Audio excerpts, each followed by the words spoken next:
신앙생활 하는 중에 하나님의 특별한 은혜를 경험하고 신앙 간증하는 분들을 간혹 볼 수 있습니다. 불치병에 걸렸는데 하나님께서 도와주셔서 나았고, 경제적인 어려움에 있었는데 하나님이 도와주셔서 문제가 풀렸고, 길이 막혔는데 하나님이 도와주셔서 길이 열렸다고 신앙 간증하는 분들이 있습니다. 우리가 믿는 하나님은 분명히 살아계신 하나님이시고, 하나님의 도움을 구하는 사람들 외면하지 않고 응답하시는 분이시기 때문에 그런 신앙 간증 틀림없는 사실이고, 그렇게 간증할 만한 일이 있을 때 간증하는 것 참 귀하고 좋은 일입니다. 왜냐하면 그런 간증을 들으면서 다른 사람도 하나님 살아계시구나 하는 것 느끼고 은혜 받을 수 있게 되기 때문입니다. 그런데 그런 간증을 들을 때 그 간증이 잘 와닿지 않고 나와 관계없는 남의 얘기로, 더 나아가 그런 간증을 들으면서 상처를 받는 사람도 있습니다. 왜냐하면 우리가 신앙생활 하면서 원하는 바가 그대로 다 이루어지는 것은 아니기 때문입니다. 어떤 사람은 병에서 낫기를 간절히 기도했는데 그 병에서 회복되지 못하고 그렇게 끝나버리기도 합니다. 경제적인 어려움 풀어달라고 간절히 기도했는데 경제적인 어려움 풀어지지 않고 그냥 그대로 끝나기도 합니다. 길이 막혔는데 길을 열어달라고 하나님께 간절히 구했는데 길이 열려지지 않고 길이 막힌 그대로 끝나버리는 일도 있습니다. 그러면 여러분 생각해 보시면, 어떤 사람은 하나님이 도와주셔서 이렇게 잘 되었다고 간증하는데, 어떤 분들은 간절히 도와달라고 구했는데 그 원하는 바가 이루어지지 않은 채 끝나버리기도 하는데, 그러면 어떤 차이가 있는 것입니까? 하나님께서 도와주셨다고 간증하는 사람은 믿음이 훨씬 좋은 것이고 기도를 더 간절하게 한 겁니까? 원하는 대로 기도했는데 이루어지지 않은 사람은 믿음이 부족했거나 그 기도가 부족한 것이겠습니까? 그렇지 않습니다. 우리가 하나님 앞에 믿음으로 간절히 기도해야 되지만, 기도의 응답이라고 하는 것은 기도하는 사람의 믿음, 열심의 기도의 응답이 있는 것이 아니고, 기도의 응답은 하나님께 있는 겁니다. 하나님께서 하나님의 뜻에 따라서 합력하여 선을 이루시는 하나님의 역사 가운데 하나님께서 응답해 주시는 것이지, 기도하는 사람의 믿음과 열심의 기도의 응답이 있는 게 아닙니다. 그러니까 우리가 잘 모른다 할지라도 우리가 바라는 대로 이루어지는 것에만 하나님의 뜻이 있는 것이 아니고, 우리가 바라는 대로 이루어지지 않은 것 속에서도 하나님의 뜻이 있고, 사는 것에만 하나님의 뜻이 있는 것이 아니고 죽는 것 속에도 하나님의 뜻이 있다 하는 것을 알아야 합니다. 오늘 본문 말씀을 보시면 베드로가 감옥에 갇힌 상황인데 아주 심각한 상황이었습니다. 죽음을 앞두고 있는 상황이었습니다. 베드로가 감옥에 갇혀서 죽기 직전 심각한 상황, 이 전에 있었던 배경이 되는 사건이 있는데, 오늘 함께 보신 본문 말씀 1절부터 3절까지 그 내용이 있습니다. 그때 헤롯 왕이 손을 들어 교회 중에서 몇 사람을 해하려 하여 요한의 형제 야고보를 칼로 죽이니, 유대인들이 이 일을 기뻐하는 것을 보고 베드로도 잡으려 할새 때는 무교절 기간이라. 이런 말씀이 있습니다.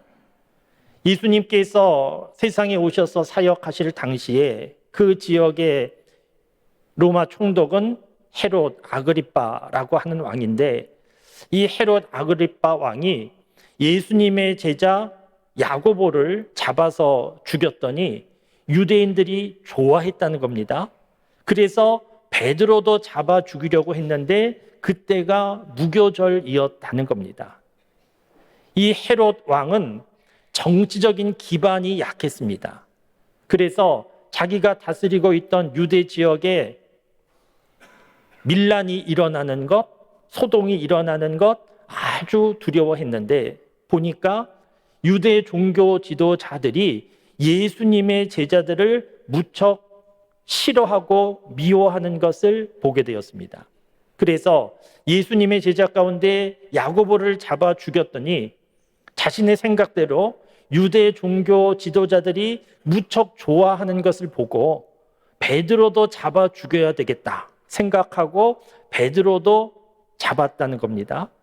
그런데 그때가 유대인들이 지키는 무교절 절기인데, 이때는 사형 집행을 하지 않기 때문에 베드로를 감옥에 가둔 상황이 오늘 본문 말씀 내용입니다.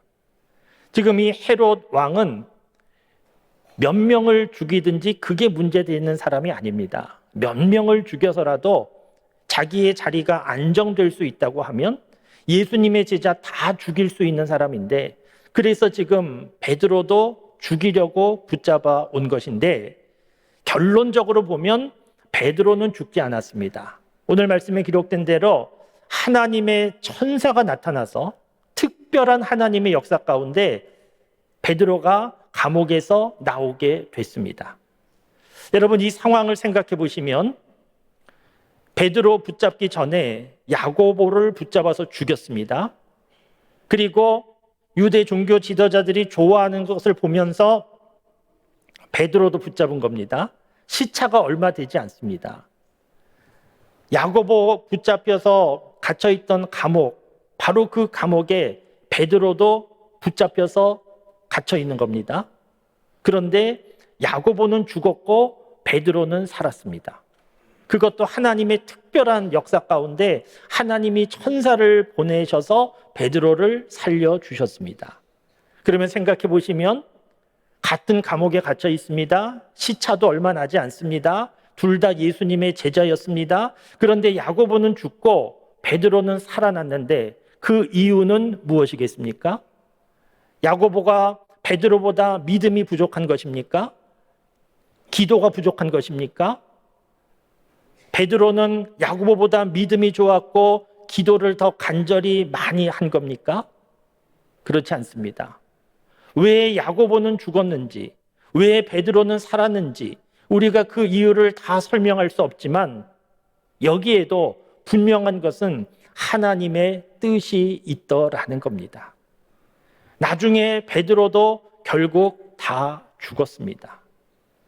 그러니까 우리 생각에 죽지 않고 살아난 것에만 하나님의 역사가 있고 하나님의 도움이 있는 것 같고, 야고보에게는 그런 것이 없어 보이지만 그런 것이 아니고 베드로가 살아난 것 속에 하나님의 뜻이 있음이 분명한 것처럼 야고보의 죽음 속에도 하나님의 뜻이 분명하더라는 겁니다. 우리가 삶을 살아가는 동안에 말씀드린 대로 이러저러한 어려움들이 우리 인생 중에 많이 있고, 병낫기를 위하여 기도하기도 하고, 경제적인 문제가 풀리기를 위하여 기도하기도 하고, 막힌 길 열어달라고 하나님의 도움을 구하며 기도하기도 하는데 내 기도대로 이루어지지 않을 때도 있습니다.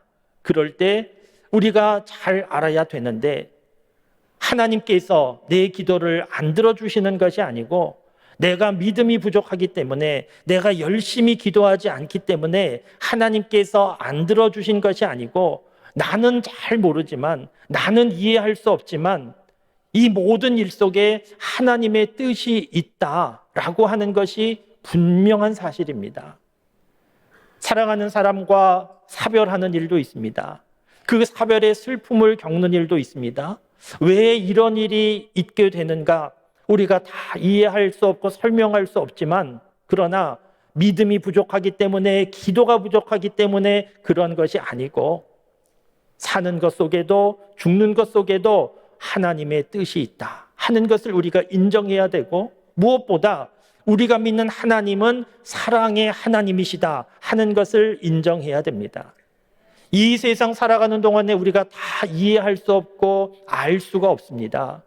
지난주 중에 자치기관 연합 수련회 모였는데 제가 말씀을 전할 때 고린도전서 13장 말씀을 전했는데, 고린도전서 13장 12절 말씀에 보면 우리가 지금은 거울을 보는 것처럼 희미하게 보고 우리가 지금은 부분적으로 아나, 이런 표현이 있습니다.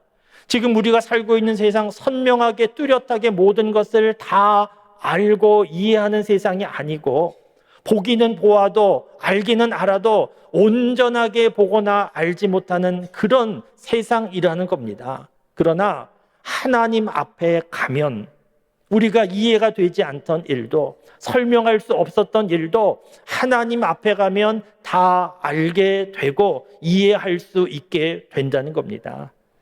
그러므로 사랑하는 성도 여러분, 이 세상 살아가는 동안에 하나님께서 이렇게 도와주셨다고 간증할 수 있는 것도 참 귀하고 감사한 것이지만, 그러나 내가 열심히 기도했는데 내가 원하는 대로 이루어지지 않았다고 해서 내 믿음이 부족하거나 기도가 부족하거나 하나님께서 안 들어주신 것으로 생각하지 말고, 우리는 그저 기도할 뿐입니다. 모든 상황 속에 하나님의 뜻이 있음을 알고 기도할 뿐이고, 지금은 잘 이해가 되지 않아도, 지금은 속상하고 답답해도 하나님 앞에 가면 다 알게 될 것임을 생각하고 믿음으로 하루하루 잘 견디고 계속해서 기도하며 사실 수 있기를 바랍니다. 그러면서 오늘 본문 말씀에 베드로의 모습을 잘 보실 수 있기를 바랍니다. 베드로의 모습은 참 놀라운 모습이기 때문입니다. 베드로의 모습이 놀라운 것은 베드로가 잠자고 있기 때문입니다. 지금 잠잘 수 있는 상황이 아닙니다. 내일이면 죽는 겁니다. 사람에게 있어서 제일 두려운 일이 죽음인데, 사형 집행할 때 그 사형수에게 미리 예고하지 않는다는 겁니다. 미리 예고해서 좋은 일이 하나도 없기 때문에, 언제 사형 집행되는지 알아서 좋은 일이 하나도 없고, 알면 두렵고 일상적인 삶이 무너지기 때문에 사형 집행일을 알려주지 않는다는 것인데, 베드로는 알고 있습니다. 언제 죽는지 알고 있습니다. 내일 죽는다는 거 알고 있습니다. 그런데 베드로는 잠자고 있습니다. 그것도 깊은 잠 자고 있습니다. 천사가 흔들어 깨워야 겨우 정신 차릴 정도로 깊은 잠 자고 있는데 피곤했기 때문이 아닙니다.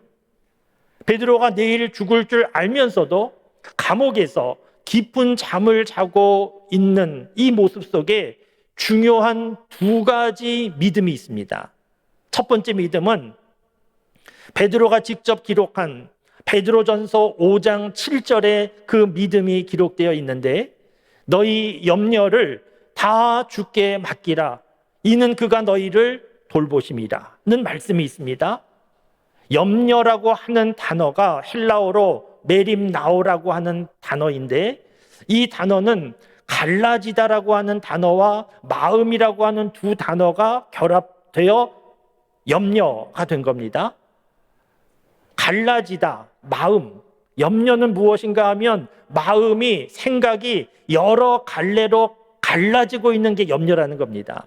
한 가지 생각이 아니고 여러 가지 생각에 꼬리에 꼬리를 물고 계속해서 생각이 이어지고, 그래서 염려로 인하여서 기력이 쇠하게 되고 우울감이 들기도 하고, 무엇보다 염려하다 보면 밤에 잠을 이루기 어렵습니다. 염려, 걱정 많으면 잠을 이루기 어려운데, 그런데 베드로는 지금 자고 있습니다. 어떻게 자고 있는 겁니까? 베드로전서 5장 7절 말씀대로 모든 염려를 주께 맡겨 버렸기 때문입니다. 모든 염려를, 사는 것도 죽는 것도 다 주의 손에 맡겨 버렸기 때문에, 베드로가 자기가 붙잡고 염려하지 않고 있기 때문에 내일 죽는 상황 가운데에서도 평안한 잠을 자고 있다는 겁니다. 베드로전서 말씀, 초대교회 교인들에게 보낸 편지인데 초대교회 교인들에게 보낸 내용이 너희들 염려하지 말아라, 주께 맡겨라, 이 내용인데, 이렇게 편지를 쓴 이유는 염려가 많이 있었기 때문이지 않습니까? 초대교회 교인들에게 염려가 많이 있었는데 예수님 믿는 이유로 핍박과 박해를 받아서 매맞고 재산 다 잃어버리고 감옥에 갇히고 죽기도 하고, 이런 상황 가운데 초대교회 교인들이 염려가 많을 수밖에 없는데 베드로가 권면하기를 주께 다 맡겨라, 너희 염려를 주께 다 맡겨라, 그렇게 쓰고 있는데, 여러분 오늘 저와 여러분들도 별로 다르지 않지 않습니까?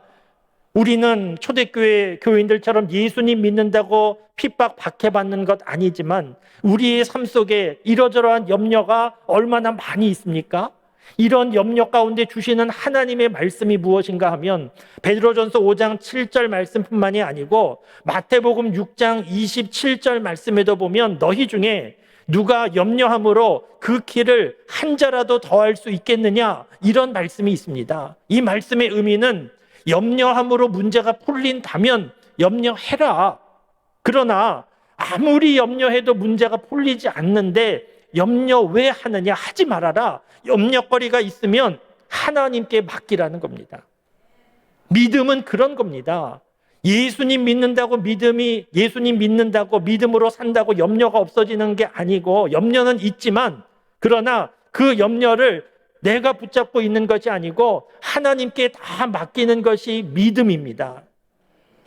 자녀를 생각할 때 걱정되는 일도, 가정을 생각할 때 걱정되는 일도, 경제적인 어려움도, 사업도, 죽고 사는 일조차도 하나님 앞에 믿음으로 다 맡기는 것, 하나님 맡아주시옵소서, 그리고 베드로처럼 평안히 잠을 자는 것, 이것이 좋은 제대로 된 믿음의 모습입니다.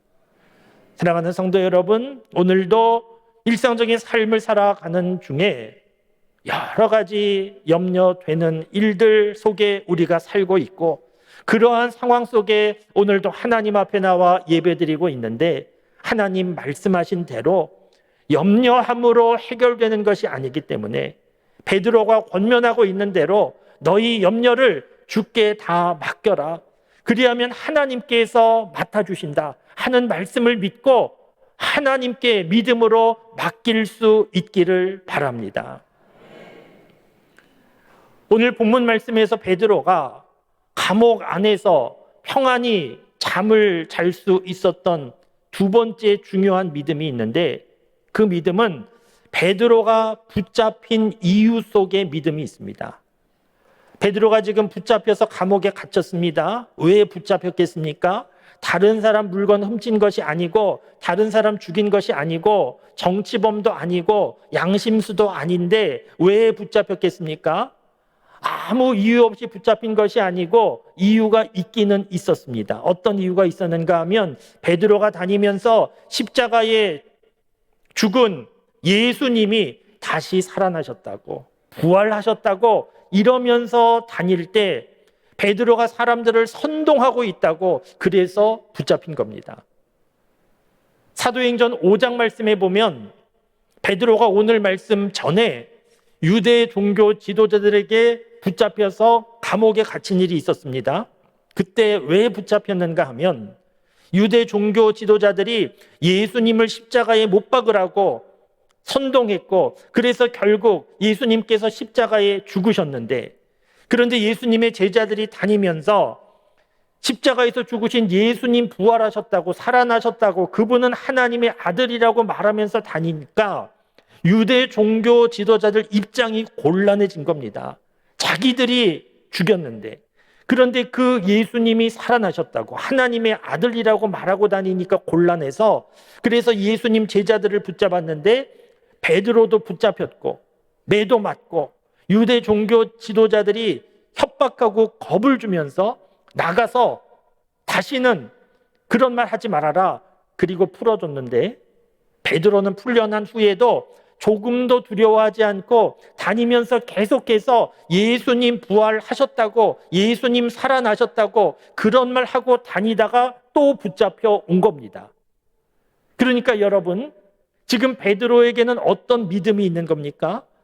베드로에게는 십자가에 죽으신 예수님이 다시 살아나셨다 하는 믿음이 있는 것이고, 그 예수님만 살아나신 것이 아니고 나도 살아난다라고 하는 믿음이 분명했던 겁니다. 이런 믿음을 가지고 있었기에 내일 죽는다 해도 그 죽음이 베드로에게 큰 문제가 아니었던 겁니다. 작은 문제도 아니었던 겁니다.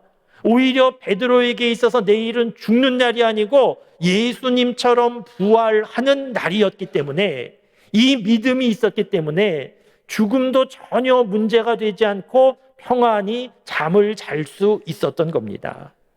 사랑하는 성도 여러분, 우리에게도 이런 믿음이 있을 수 있게 되기를 바랍니다. 이런 믿음이 제대로 된 믿음입니다. 우리도 삶을 살아가는 동안에 언젠가 죽음을 맞이하게 될 것인데, 우리가 죽는 그날이 죽는 날이 아니고 부활하는 날임을 분명히 믿으실 수 있기를 바랍니다. 우리가 이 세상 살아가는 동안에 건강의 문제도 있고 경제적인 어려움도 있고 길이 막히기도 하고, 그래서 답답하고 하나님의 도움을 구했는데 이루어지지 않고 그대로 끝나버리는 것과 같은 상황도 많이 있지만, 그대로 끝나는 것이 아니고 우리는 모두 믿음 안에 부활할 사람들입니다. 이 믿음이 있으면 삶이 어렵고 힘들고 내가 원하는 대로 풀리지 않아도 이 믿음이 있으면 흔들리지 않을 수 있고 베드로처럼 평안할 수 있습니다. 사랑하는 성도 여러분, 인생을 살아가는 동안에 문제는 끊임없고 염려도 끊임없고 그로 인하여서 밤에 잠을 이루지 못하는 그런 우리 인생인데, 오늘 말씀 베드로처럼 모든 염려를 하나님께 맡기는 믿음으로, 그리고 무엇보다 부활을 분명히 믿는 믿음으로, 죽음조차 두려워하지 않는 이 믿음으로 감옥과 같은 상황에서도 평안함을 유지하고 감옥과 같은 상황에서도 깊은 잠을 잘 수 있는 그런 믿음의 삶을 살아가는 우리 모두가 다 되실 수 있기를 주님의 이름으로 축원합니다.